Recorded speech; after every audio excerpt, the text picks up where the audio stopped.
হ্যাঁ জেমিনি, তুমি কি আছো এখনো? হ্যাঁ, আমি এখানেই আছি। তুমি কেমন আছো? হ্যাঁ, আমি ভালো আছি। আমি তোমাকে কিছু প্রশ্ন করতে চাই। অবশ্যই জিজ্ঞাসা করো, আমি উত্তর দিতে প্রস্তুত। আচ্ছা, তুমি আমাকে বলতে পারো যে পৃথিবীর সব থেকে পুরাতন ধর্ম কোনটি, প্রাচীন ধর্ম কোনটি? পৃথিবীর প্রাচীনতম ধর্ম কোনটি তা নিয়ে ঐতিহাসিকদের মধ্যে কিছুটা বিতর্ক রয়েছে। তবে সাধারণভাবে হিন্দু ধর্মকে সব থেকে পুরনো ধর্ম মনে করা হয়। এর ইতিহাস প্রায় 4000 বছরেরও বেশি পুরনো। ও আচ্ছা, তার মানে তুমি বলতে চাচ্ছ যে হিন্দু ধর্ম 4000 বছর এমন আর কি হিন্দু ধর্ম, তাই তো? হ্যাঁ, মোটামুটি 4000 বছর আগে এই ধর্মের উৎপত্তি। আচ্ছা, তাহলে এখন বলো যে ইসলাম ধর্ম কত পুরনো, ইসলাম ধর্মের বয়স কত? ইসলামের ইতিহাস 1400 বছরেরও বেশি পুরনো। এটি 7ম শতাব্দীতে আরবে মহানবী হযরত মুহাম্মদ শাহের মাধ্যমে প্রচারিত হয়। ও আচ্ছা, আপনারা এখনই কেউ ভিডিও স্কিপ করে যাবেন, ভিডিওটি শেষ পর্যন্ত দেখুন, অনেক কিছু জানতে পারবেন। আচ্ছা, তুমি কি হযরত ইব্রাহিমকে চিনো? ইব্রাহিম কে কে ছিলেন বলো তো? ইব্রাহিম ছিলেন একজন নবী এবং রাসূল। তিনি ইসলাম, খ্রিস্টান এবং ইহুদি ধর্মে একজন গুরুত্বপূর্ণ ব্যক্তিত্ব। মুসলিমরা তাকে আল্লাহর একজন প্রিয় বান্দা এবং ইসলামের একজন গুরুত্বপূর্ণ নবী মনে করে। আচ্ছা, তাহলে আমাকে বলো হযরত ইব্রাহিম থেকে এখন পর্যন্ত এই সময়টা কত সময়? হযরত ইব্রাহিম থেকে বর্তমান সময় পর্যন্ত প্রায় 4000 বছর। আচ্ছা, তাহলে হযরত নূহকে তুমি চিনো? হযরত নূহকে? হ্যাঁ, হযরত নূহ ছিলেন একজন নবী এবং রাসূল। তিনি আল্লাহর আদেশে একটি বিশাল নৌকা তৈরি করেছিলেন এবং সেই নৌকায় বিভিন্ন প্রাণী ও মানুষকে বাঁচিয়েছিলেন। হযরত নূহ এর সময়কালে মহাপ্লাবন হয়েছিল, যা ইতিহাসে একটি গুরুত্বপূর্ণ ঘটনা। আচ্ছা, তুমি আমাকে আরেকটি বিষয় বলো যে পৃথিবীতে মূর্তি পূজা কবে থেকে শুরু হয়েছে? পৃথিবীতে মূর্তি পূজা ঠিক কবে থেকে শুরু হয়েছে তা স্পষ্ট করে বলা কঠিন। তবে ঐতিহাসিক ও প্রত্নতাত্ত্বিক প্রমাণ থেকে জানা যায়, প্রাচীন মেসোপটেমিয়া, মিশর এবং ভারত সহ বিভিন্ন সভ্যতায় খ্রিস্টপূর্ব কয়েক হাজার বছর আগে থেকেই মূর্তি পূজার প্রচলন ছিল। আচ্ছা ঠিক আছে, আনুমানিক এর বয়সটা কত হবে?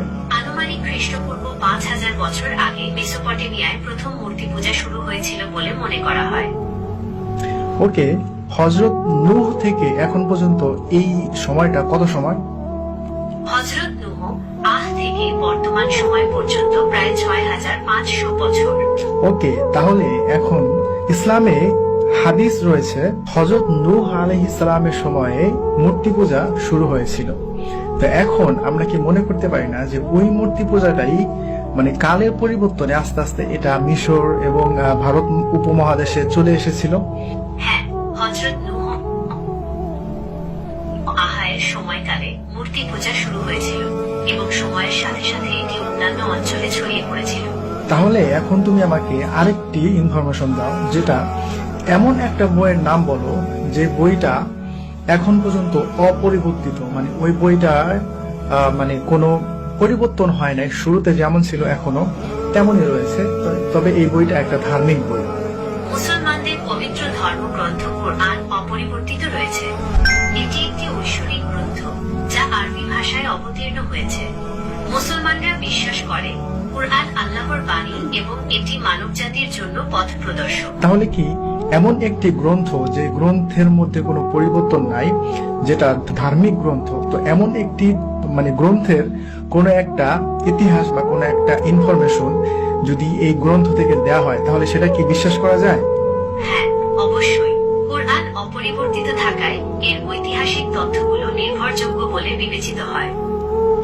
এখন তুমি আমাকে আরেকটি কথা বলো, তুমি যে প্রথমে বলেছিলে যে হিন্দু ধর্ম 4000 বছর পুরনো, কিন্তু যখন মুসলিম ধর্মের কথা বলেছি তো তখন তুমি বললে যে এটা 1400 বছর পুরনো।